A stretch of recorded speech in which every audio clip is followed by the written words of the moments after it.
Hey there, y'all. Welcome to the Switch4Good podcast. Gonna start out with a thank you. A thank you to the fabulous organization Mercy for Animals for their tireless work and for nominating us for their Best Vegan Podcast Award, which we just found out yesterday that we won. This episode's going to air in a few weeks, so it's in a couple weeks, but we were kind of excited because it was literally about 24 hours ago. And y'all, we had some very stiff competition.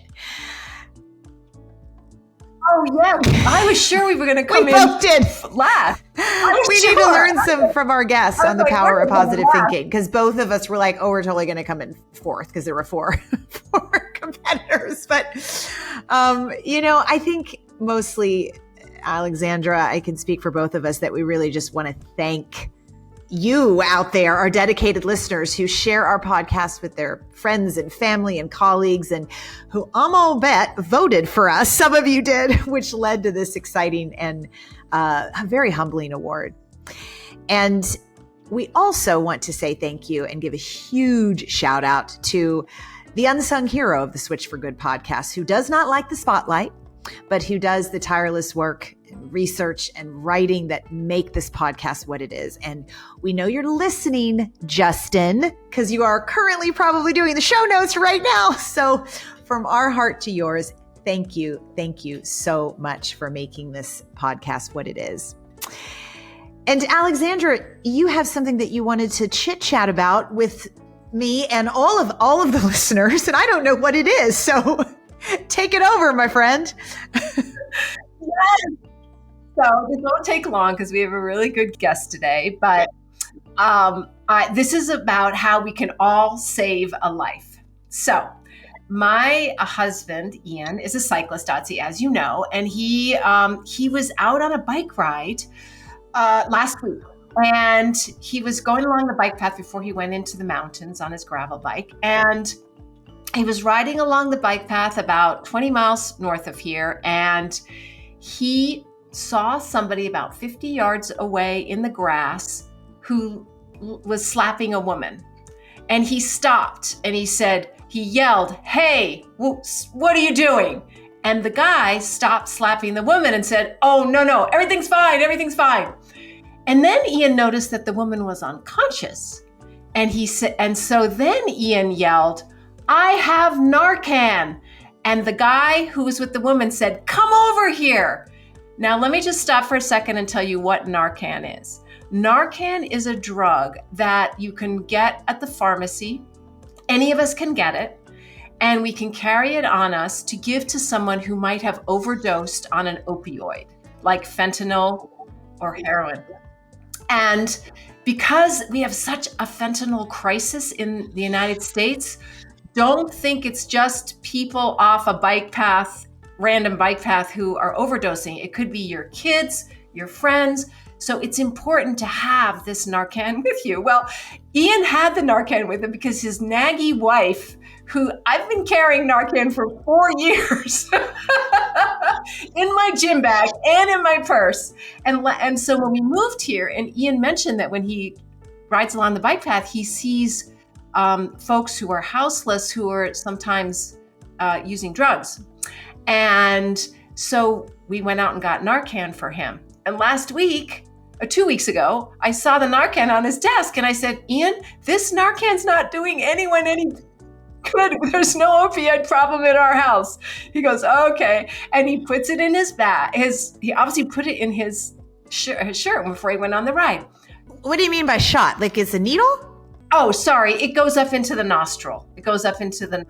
And yeah, it goes in through the cells there and diffuses. And a lot of times someone might wake up immediately. It has an immediate effect, except for that fentanyl now is stronger these days, or if someone's been using drugs for a long time, they might be less able to react. So when he shot this up, she did not really react. But luckily, when he stopped, another cyclist behind him saw him stop and saw him go over there and followed him and said, "No way. I have Narcan too." So this is about cyclists being heroes. I know. And so you took Mike, his name was Mike, that's all we know, Mike's Narcan, and put it up the woman's other nostril, and she revived. And he saved a life. And the reason that I'm telling you all this is because we can all save a life. We can all carry Narcan, which is not expensive, and it lasts several years in your purse. And we can also do things like donate blood, which will also save a life. We can take the keys away from someone who is a little tipsy at a bar, even though we feel like the social pressure. These small actions can really, really make a difference. We can, wait, I had a third one, I've forgotten what it is. A fourth one, but I've forgotten how we can just, I know, it was learn CPR. And Dotsie, you know that from personal experience because your friend Eric was saved by someone who stopped when he... Yeah, he had a heart event and was dead. I mean, his heart wasn't beating for 9 minutes. Yes, absolutely. And it was an ophthalmologist actually who had kind of kept up, right, with the certification and knew what he was doing. And they did it for so long. He was there for so long before the ambulance came that actually another passerby stopped who thankfully also knew CPR, and they went back and forth. Because as you know, it's tiring. So, but they both saved his life. Yeah, and two people. Yeah, so they're just like Mike and Ian. Now there's the ophthalmologist and the other passerby. So yeah, folks, you don't have to be a doctor or a surgeon. You can save a life just by doing these simple things for yourself. And that is the story I wanted to tell you, Dotsie. I love every second of it. And I know our listeners will too. I changed my diet and my lifestyle immediately. I started to feel benefits within about 6 months.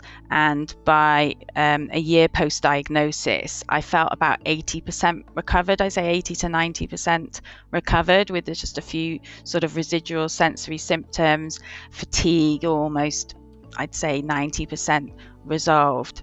Today we have a topic to discuss, which I'm going to bet some of you may not think applies to you. Because while only 9% of the population will have an eating disorder in their life, upwards of 70% of people practice disordered eating habits. So, I'm pretty thrilled to introduce our guest today, Dr. Rachel Hunter, a distinguished clinical psychologist and senior lecturer in psychology at Swansea University. We're really fortunate to have Dr. Hunter with us to discuss her recently published paper, Plant-Based Recovery from Restrictive Eating Disorders, which is why Alexandra and I originally got a hold of her and wanted to have her on the show. The paper explores the transformative potential of plant-based diets within the realm of eating disorders. And she's also going to share insights from her firsthand experiences as a clinical psychologist working closely with individuals grappling with eating disorders. Dr. Hunter brings a deeply personal perspective to her work, including a very courageous battle against multiple sclerosis. So in today's episode, we have the privilege of delving into her groundbreaking research, exploring the intricate connections between nutrition and mental health. We will also gain insight into her journey, discovering how she harnesses the power of plant-based nutrition to nourish not only her body, but also her mind and spirit. Welcome to Switch4Good, Dr. Hunter. Oh, thank you. That was such an overwhelming introduction, Dotsie. Thank you. It's lovely to be here. Oh, awesome. Awesome.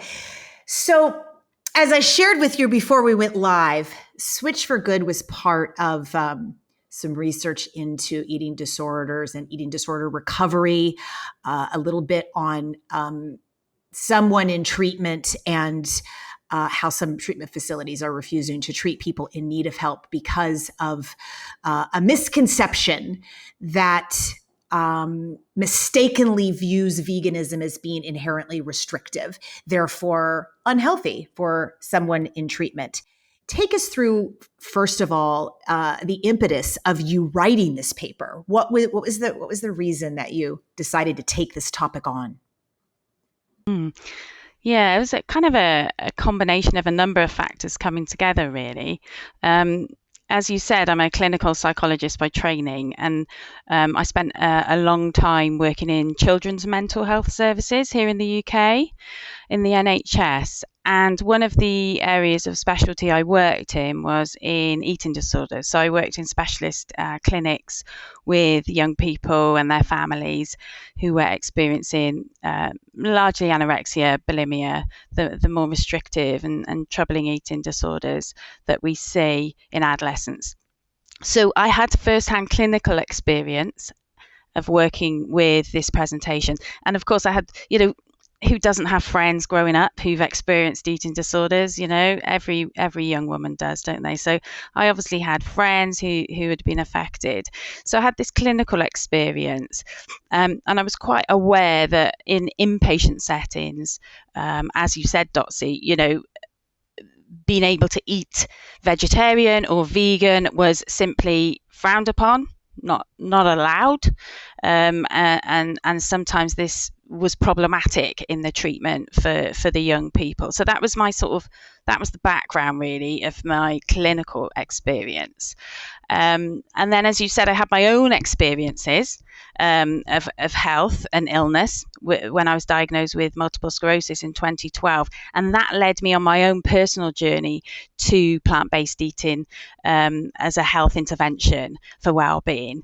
And so these two worlds collided really in my role that I have now as a clinical academic, in which I do clinical-based research.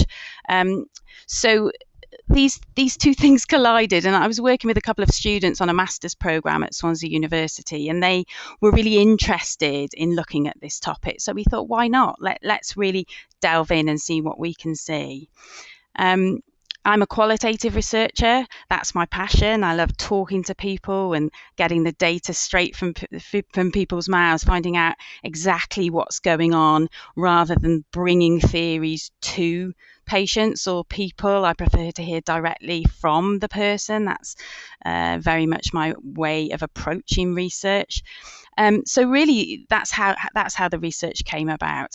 I thought we'd go straight to people who had experienced restrictive eating disorders, and we were intentionally broad in our terminology there, really. I wanted to appeal to people who self-identified as having restrictive eating disorders, and who identified that they had used plant-based eating, from their perspective anyway, as a tool in their recovery. So I was really interested in exploring it as a recovery tool. So the nature of qualitative research is very exploratory. So we start with that very broad aim, and then we see what people say and where the data takes us. Okay. I want to ask you about the work in your paper and the recovery model of mental health specifically, right, which is backed by decades of peer-reviewed literature. A lot of us, certainly here in the States anyway, see the medical system's medical kind of model, which focuses on alleviating symptoms of illnesses experienced by patients, kind of period, right? Like just getting them, the symptoms to go away. While the recovery model takes an approach of really building foundations of total mental wellness. And some of those factors are things like empowerment and purpose and positive self-identity and spirituality. And those can be connected to long-term recovery outcomes. And if I'm not mistaken, and I'd love for you to go into this, can veganism be a mediating experience, if you will, to create these factors for people who resonate with kind of the ideology of the lifestyle of being vegan? Absolutely, and that's certainly what came through in our paper, was that for many people, having the control and decision making around deciding to eat plant-based was definitely a mediating factor and a vehicle to help them take steps towards recovery. So one of our participants described plant-based eating as like a gateway drug, I think were the exact words she used, but like providing the gateway to developing a new relationship with food And actually what happened was it enabled people to develop a new relationship, many of the people, with their body. So not just a new relationship with food, but a new relationship with their body. And so absolutely, it wasn't just about eating plant-based. It wasn't just about changing what you eat. It was about your relationship to food, your nourishment of self, but also seeing food as mediator between you and the world. So it starts to take on different contexts and different meanings for people. So a real shift in people's experiences of food. And that really came through in our research for sure. That's definitely what happened to me. Even though I had stopped restricting or binging for like 25 years, I still had, I didn't want to become vegan because I was afraid that it was restrictive and that I would go back to my old mentality. So I was using that really as an excuse. And there was a fear there. There was a legitimate fear too of going back. And there's also a little legitimate fear of committing and failing. So there was that too. But when I did go vegan, I was so surprised, and Dotsie knows this, is that what it did was actually improve my relationship with food, even though I had been vegetarian, by the way, since I was 14. But the extra step of veganism had an extra ethical commitment and pronouncement. And so food became something more than just how many calories does it have? It became, every time I ate, a proclamation of what I believed. And so my relationship with food improved amazingly. So I'm hearing that might be a factor in other people with disordered eating.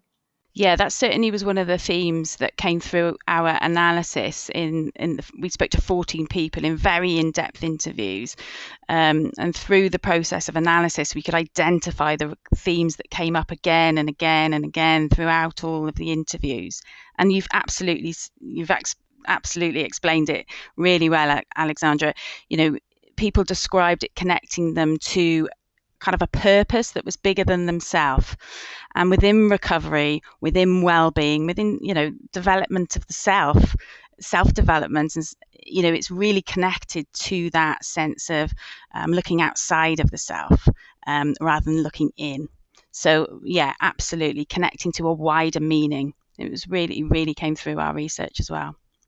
For me, food, when I went vegan, it became a means of doing good in the world, in identifying, aligning my actions with my personal values, which I'd had since I was a little girl, but I wasn't acting on. I'd had this intense love affair with animals since I was teeny tiny, but yet I was eating them, and so it became its own power that lived and still lives inside. And I think that the important thing about that is that when people are in treatment and that gets challenged, so people were, talking about being in treatment settings, whether that was inpatient or community settings, where there were restrictions made around whether they could eat vegetarian or plant-based, for simple, rules and rigidity, which I, as a health professional, I completely understand in terms of weight restoration. So, it's a really tricky balance to make. On the one hand, we know that weight needs to be restored so that our patients and people who have a very low weight are able to function cognitively and make, informed, consenting decisions. And I think that's the line that is still very unclear. But on the flip side of that, what people were telling us in the interviews was that when choices were taken away from them, it made them feel very disempowered, and actually they just lost a sense of autonomy, which, when we're trying to promote recovery, as you said, Dotsie, is central to recovery. We really want to be promoting people's ability to take control and to look for ways to, get better. So to disempower people seems to be a bit of a paradoxical approach to that. Now, I know how challenging it is to support people who are very, very unwell and really in the grips of severe restrictive eating disorder. So I'm not saying that this is it's not a simple, yes or no intervention. I think it's about health professionals who are working with people at that point having more nuanced and individualized discussions with their patients and with people about the decision making, and just stopping this kind of black and white thinking that pathologizes these kind of plant-based approaches. And I think that's the point. It brings it back to that personalized, person-centered approaches to care, which is so important. It's ironic because the doctors are saying that if you choose to eat a plant-based diet, it's restrictive. But Dotsie and I and you, we know that actually there are many more kinds of grains than there are meats. There are many more kinds of milks than there are cows and goat milk. So that actually it's less restrictive. It's our society that doesn't understand the many, many, many, many options. But I imagine that, so I'd love you to speak to that, but I imagine that also you found people who did go on plant-based diets because it was a diet. That's not our audience, we hope, and if they start off like that, we hope that then they broaden and lead with their heart. And maybe that's also something to consider with someone with an eating disorder. They might change. Yeah, absolutely. And in the research we did, that people, it made us confident that people were being really honest with us, because a lot of the participants in the study were saying, do you know what? In all honesty, I did adopt some plant-based eating to control, to try and restrict. I thought it was another way that I could sort of trick the system here. But actually what happened was this introduced me to a different way of thinking about food, of thinking about nourishment, of connecting to my body. And that's that gateway. And that's, so that really allowed them to take steps into redeveloping their relationship with food. So even if it was for a kind of restrictive aim at the beginning, many of people found that grew and developed into something more positive. And interestingly enough, on this topic, you write that semi-vegetarianism as opposed to pure vegetarianism, for example, or veganism is the most likely related to disordered eating because they're dabbling, like they're trying to, okay. Yeah, so there's, as with all research, you can find contradictions, but there is certainly some evidence that semi-vegetarianism is actually more associated with disordered eating than veganism. And I'm sure we could find a paper to contradict that, because that's how research works. But if you think about it from a kind of theoretical perspective, it does make sense, because it demonstrates an ambivalence from the individual. So they're not making choices based on, say, an ethical or moral stance. They may be saying, well, sometimes I might eat the cheese and sometimes, well, I might not today. So there may be more a certain ambivalence that's reflecting a lack of clarity about the motivations for eating plant-based or vegan, for sure. Yeah. I got so frustrated with eating disorder facilities and treatment centers around the United States anyway, because so many of them, if you were to call them, they'd say we just don't even take vegans because it's an eating disorder. I mean, that was just the blanket statement. One of the bigger treatment facilities here, Asana, I have to give them props for, they were the first one to say, okay, we've got to look a lot deeper into this. And they do take vegans now, but it definitely requires the psychologist and psychiatrists to do their job and ask all the right questions to be able to get to the bottom of the reasoning and purpose someone is choosing to eat plants and not animals. Because as some of your research showed, right, so some of it could be if they're dabbling, but you can really hurt a patient if they are let's say ethical vegans, but they have a severe eating disorder and need help, and they can't then, and there's no treatment centers that would take them prior. Absolutely. Yeah. And I think, as you know, the relationship you have with your medical professional, your therapist during treatment is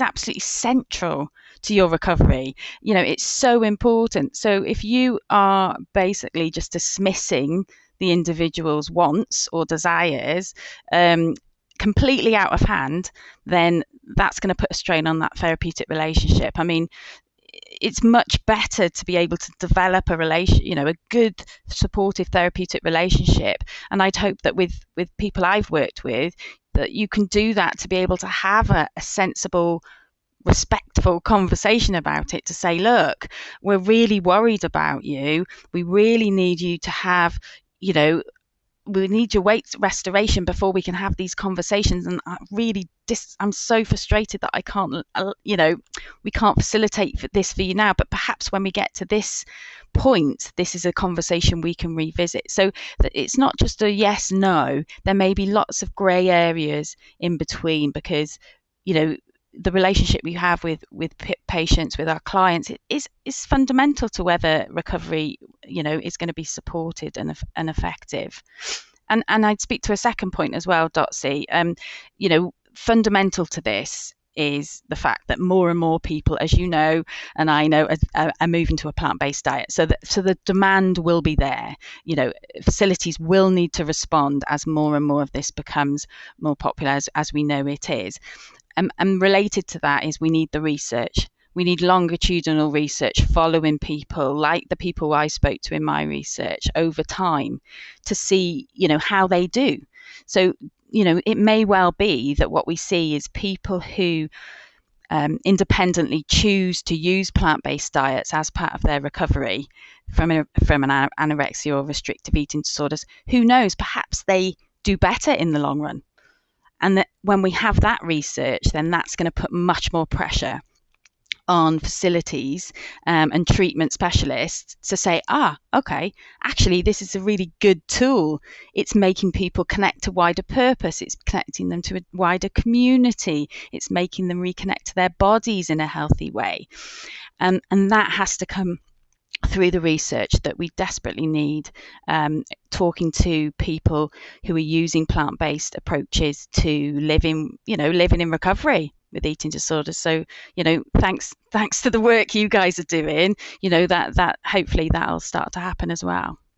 So what kind of research, or I guess your life experience with MS, you mentioned, convinced you that a plant-based diet was a really healthy way to eat for you and for your patients, people in general?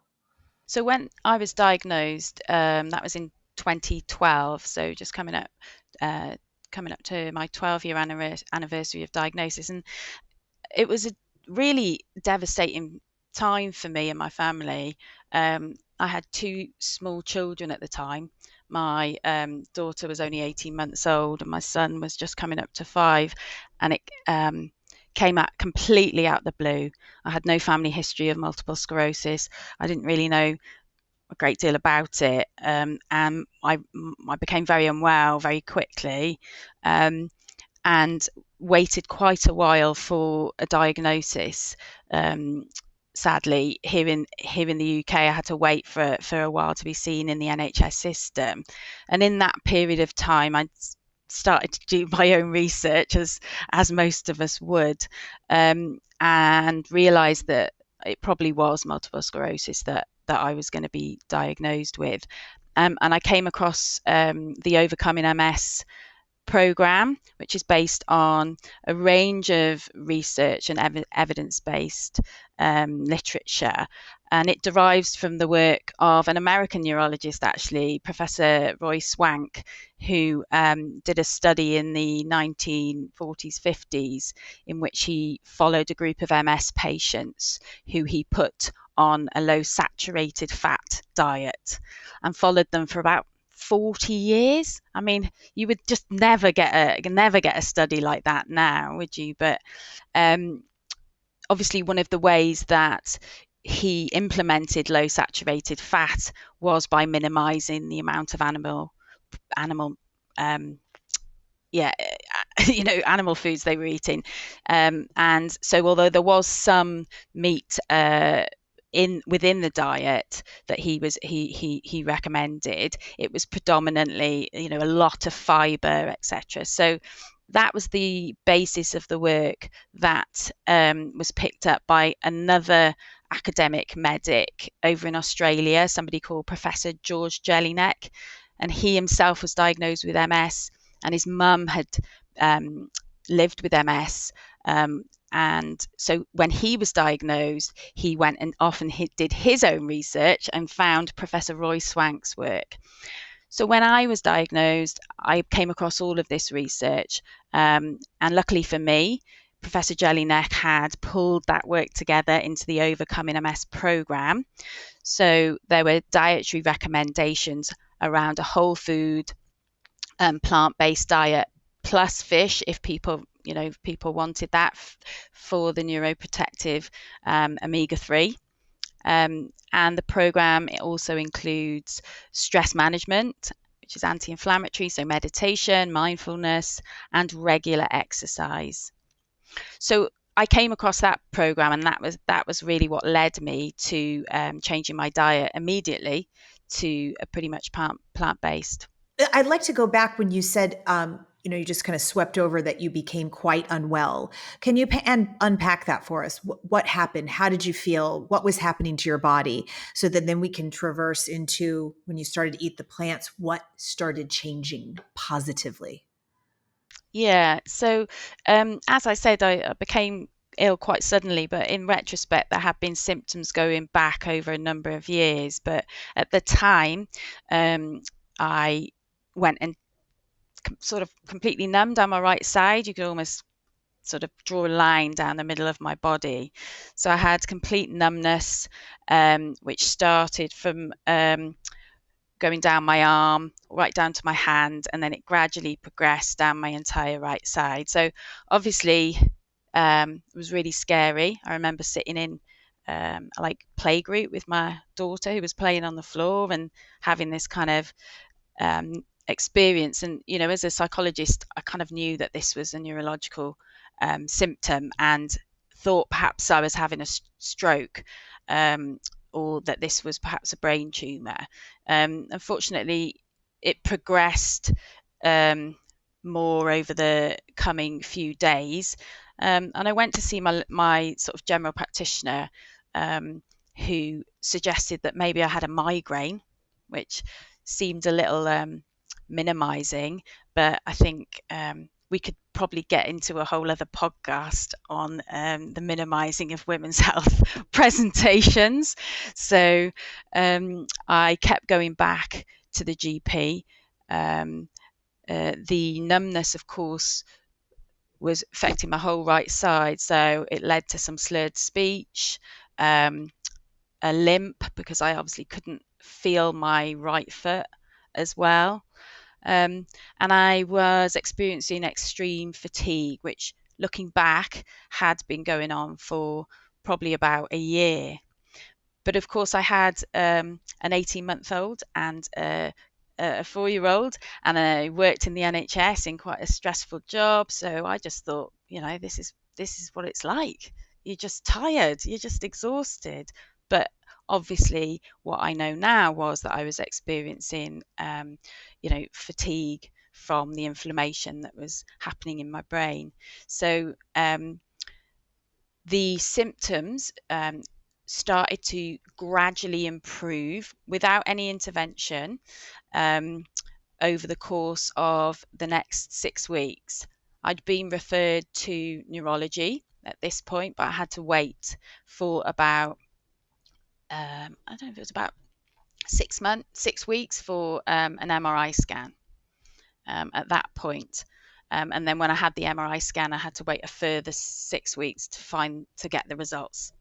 So we know from multiple podcasts that basically autoimmune diseases result when your immune system is overactive and overdrive, and it's causing it to attack and damage your body in multiple different ways. So you're having all of this numbness and problems with the side of your body. and you mentioned inflammation a couple of times. Can it be distilled down to mostly inflammation? The MS, your diagnosis, or are there a lot of other factors that play a role in making you feel the way that you did? I'm not a neurologist, and there's obviously a huge amount of information that we could delve into multiple sclerosis, but fundamentally what I took away from my own research was, look, this is an inflammatory disease. So if I can create as much of an anti-inflammatory lifestyle, then I'm doing everything I can to counteract this condition. And that was the approach I took. The Overcoming MS program that I follow is basically an anti-inflammatory lifestyle. It's an anti-inflammatory diet. It's stress management, which is anti-inflammatory. It's exercise, which is anti-inflammatory. So it's absolutely, like you say, anti-inflammatory approach to managing it, 100%. Can you explain what MS is, what's happening in your body? Dotsie established that there's an inflammation, but there are a lot of autoimmune diseases that are because of inflammation, but MS has particular actions in your body, right? Really, I mean, it's an inflammatory disorder. The body is attacking itself, and in particular attacking the myelin sheath around the nerves. And we know that happens particularly in relapses, but it can be happening at other times as well. But in reality, we're still finding out about multiple sclerosis. There are different types of multiple sclerosis. There is relapsing remitting, primary progressive, secondary progressive. And there's debate among neurology even now about whether these are actually different conditions or whether they are fundamentally just different parts of the same condition. So I don't think there's anyone who would say that, yes, this is what it is and this is how it works, and we know that for sure, because the knowledge is changing all the time. Do you take I read that in 2017 you didn't show any signs of the disease or something like that. Can you explain to us how your daily habits and what they were that got you to that point? Yeah, sure. So as I said, I found the Overcoming MS program during my diagnosis. So that was in 2012. And I changed my diet and my lifestyle immediately.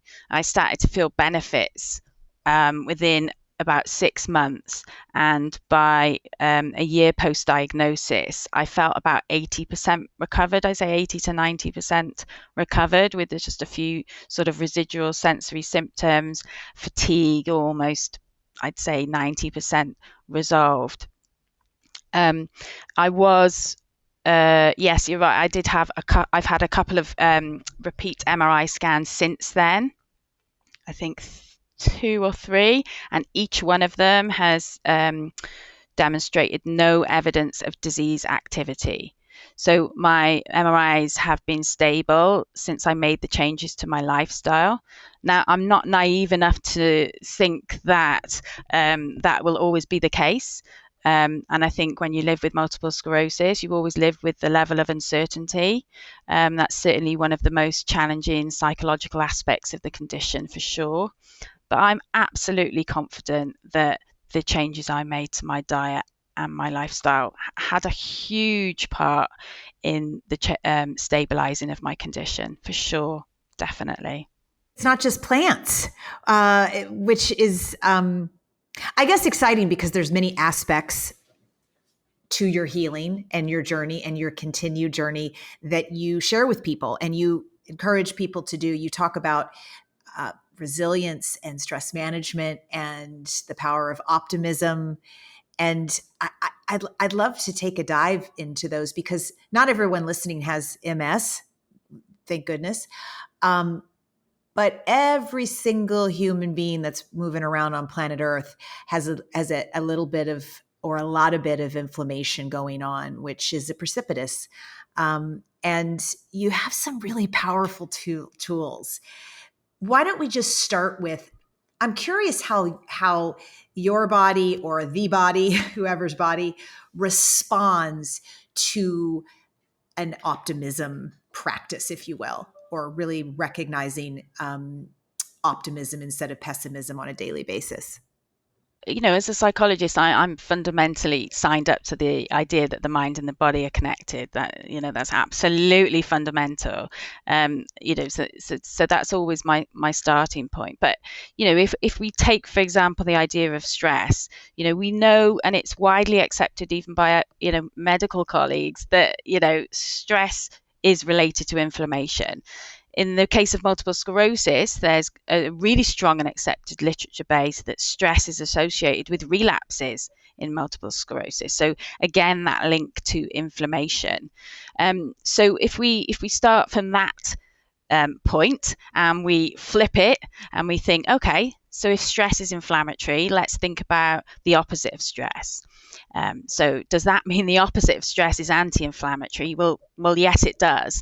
And how do we know that? Well, we've kind of thought it might be that way for a long time, and people who've done yoga and people who've done meditation have suggested that. But it's only really in the last 20 to 30 years since we've had MRI scanners that we've been able to demonstrate that at a very scientific and it's non-negotiable level.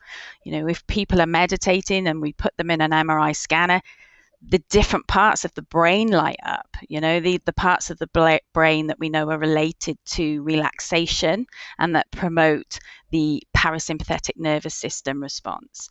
So we now have clear scientific evidence about this, and I think that's really become apparent over the last 20 to 30 years. So mindset is important. You mentioned food. You became plant-based. What about exercise? Someone with MS often walks with a cane when they have a flare-up. How did exercise affect you and people that you know? Exercise in MS it can be a tricky one because often some people may be severely fatigued. Ironically, over the last probably 10 to 20 years, the literature has got inarguable, really. You can't argue with the literature in MS and exercise, that it is probably the one thing that will help with fatigue more than any other intervention.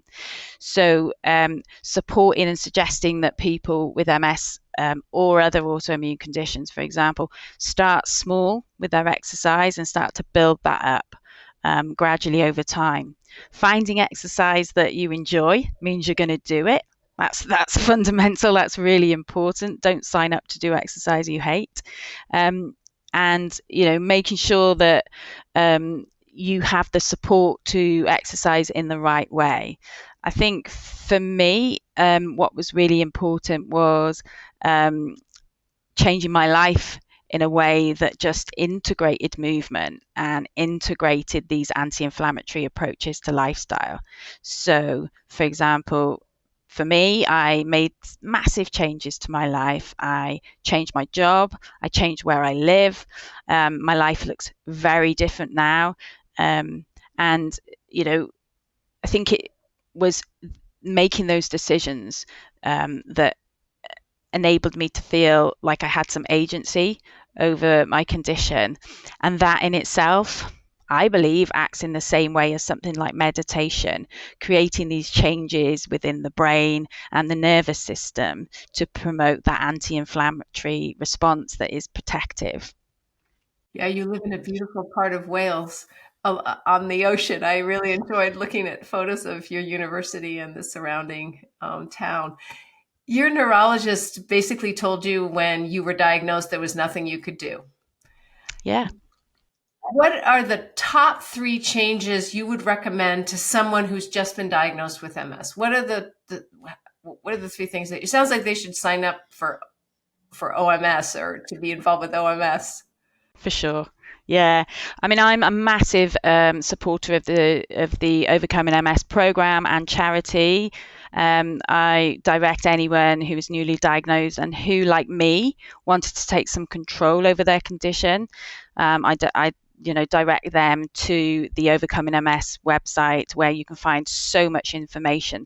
But most importantly, a community of people who are like you and want to find ways to make changes to their life and protect their health and well-being. So definitely reach out to Overcoming MS. It's a fantastic, positive charity, and it provides all the tools to have that anti-inflammatory lifestyle. Secondly, I'd say within that, reach out to someone. You're not alone. It's a really scary time when you're diagnosed with MS. Although it is the most commonly diagnosed neurological condition of working age adults, it's very often the case that people don't know another person with MS, and so they can feel really isolated. And if you look up multiple sclerosis, and if you put that into a search engine, you get a lot of negative images coming back to you, and it's perfectly possible to live a healthy life with multiple sclerosis, to have a really good quality of life. And I just don't want people to feel alone and afraid. And the third piece of advice is do some research. Find everything you can. Contact people. Don't be sucked into the negative narrative that you will come up against straight away. You can do something. My neurologist was wrong when he said that. That's completely not true. There's loads of things that you can do to slow down the progression of this disease. Absolutely loads, including eating a plant-based diet. So yeah, please do your research and find out exactly what you can do, because you will find out that there's plenty that you can do. I love those 3 tips. Alexandra especially does. She likes tips. I like action. A lot. Action. Let's give it to me. Okay, I have something for you, Alexandra, then. I am very curious, Rachel, about resilience. And when I read, that you help people to build resilience, you talk about becoming resilient, building resilience. My first thought was, I always thought resilience was one of those things that was just pretty much innate in a human or even in an animal. I've had different rescue dogs, and some of them have taken upwards of 6 months to kind of just recognize that they're here and what happened in their past is no longer going to happen to them. And then I've had some that it's 2 or 3 days and they're like, whoa, God, this is great. And so I think I'd always thought of it as innate, right? Having this animal having this indescribable ability to kind of bounce back from the toughest of challenges quicker than others, and humans the same. But you say that we can build resilience. What does that mean, and what does it entail? So I think you're right to a certain degree, Dotsy. There probably is a genetic or kind of underpinning influence of resilience to a certain degree, but it's our environment as well that shapes us. So, I mean, you would have heard the saying, genetics loads the gun, environment pulls the trigger. And we can apply that principle there. So there may be some important role of genetics for sure, but I really do believe that we can build resilience.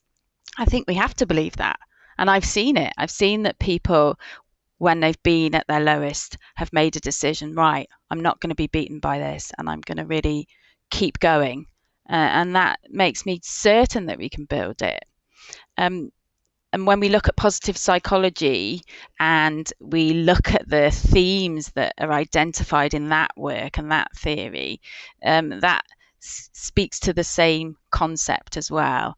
We know that people who develop, strong, meaningful relationships are more likely to experience positive psychology or demonstrate resilience. We know that people who keep developing and keep setting themselves goals and keep trying to achieve things and grow as a person, that's associated with resilience as well. So there are many different ways that we can build resilience, but the lower levels of that are important as well. The fundamental building blocks of resilience are often underestimated. So, making sure that we're properly hydrated, making sure that we feel safe, safety, feeling like that we have a safe space and that we are, have the capacity to grow.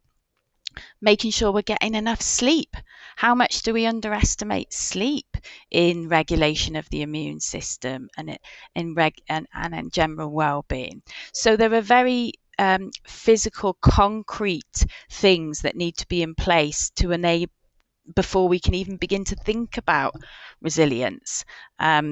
A little bit similar to you remember the Maslow hierarchy. At the bottom of that hierarchy, you've got fundamental needs, and so when I work with people, I say, look at those first.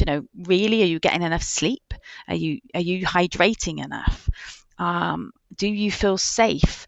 Are there things in your life that are making you feel unsafe or uncertain? If there are, what can we do about them? And I think when people start to address those and get those things lined up, then it allows them to really grow and be able to build their resilience more easily. I guess it would be called self-care, which is a pretty new word, and I wasn't very comfortable with it when I first heard it a few years ago. It kind of sounded like masturbation to me. I don't know why. I just never liked that word, but now I'm going to use it. Thanks for your honesty. If masturbation is part of self-care, go for it.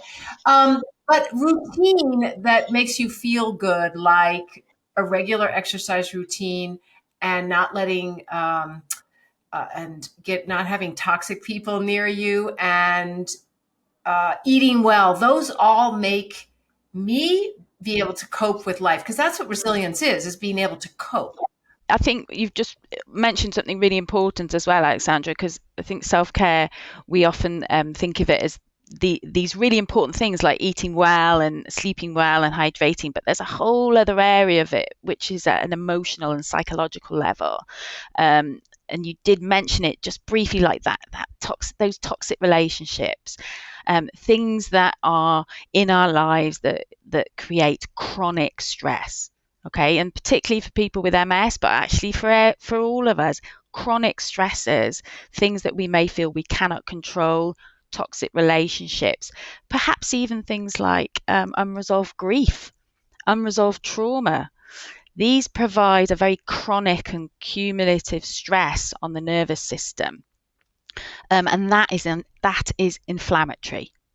We know actually that there are higher levels of trauma in the childhood of lots of people with autoimmune conditions, and I don't think that's a coincidence. So often when I'm talking to people, one of the things I'm thinking about with them is, are there unresolved issues here that it may be beneficial for you to think about? Is this something you can take to therapy or to counselling? Is trauma something that could be worked on?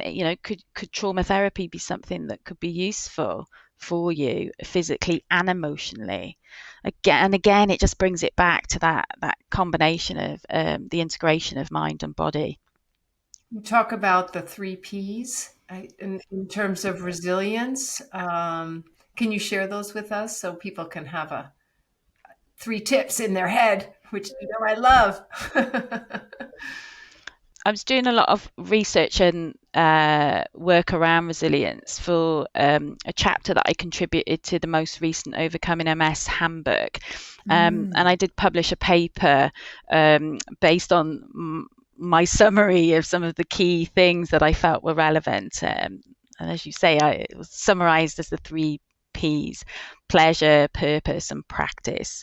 It was based on the idea that when you look at theories of well-being, theories of resilience, positive psychology, there's just so many things to remember, and trying to bring it all down into something useful for everyone to be able to access easily just seemed like a good tool.